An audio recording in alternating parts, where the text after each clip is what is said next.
Imagine you're crossing the road and there's a vehicle heading toward your direction. What is the harm that might potentially occur here? And how it might occur? What is the thing that has the potential to cause this harm? And what do we call this thing?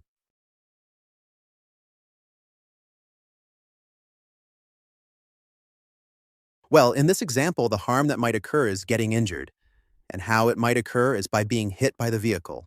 The thing that has the potential to cause this harm is the vehicle, and we call this thing a hazard. But how do you handle this hazard?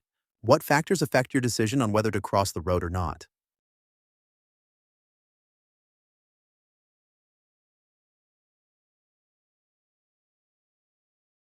The answer is the speed and the proximity of the vehicle approaching you.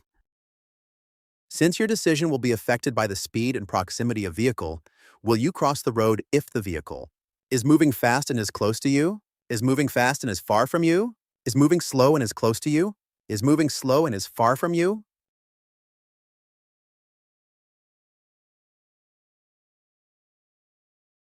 Okay, obviously the right thing to do is to only cross the road if the vehicle is moving slow and is far from you, which is the fourth case of the above scenarios.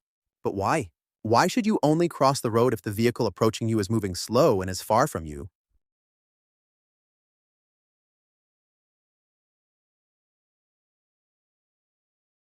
The answer is that when the vehicle is close to you, there is a greater likelihood that it will hit you if you cross the road.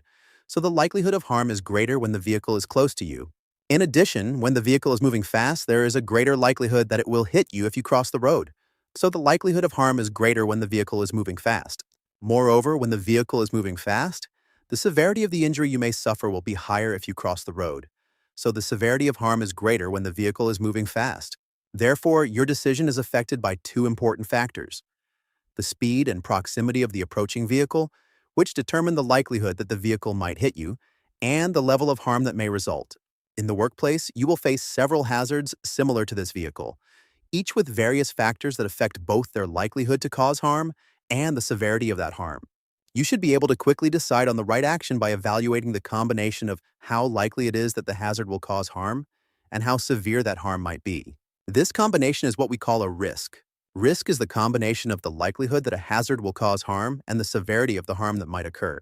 From our last example, the risk of you being hit by the vehicle is the combination of how likely it is that the vehicle will hit you if you cross the road, and how severe the harm might be if it does. Whether you're crossing the road or facing any risky situation at work, you should promptly evaluate the risk associated with the situation and take action accordingly. This is what we call dynamic risk assessment. It's the process of continually assessing risks in real time as situations change around you.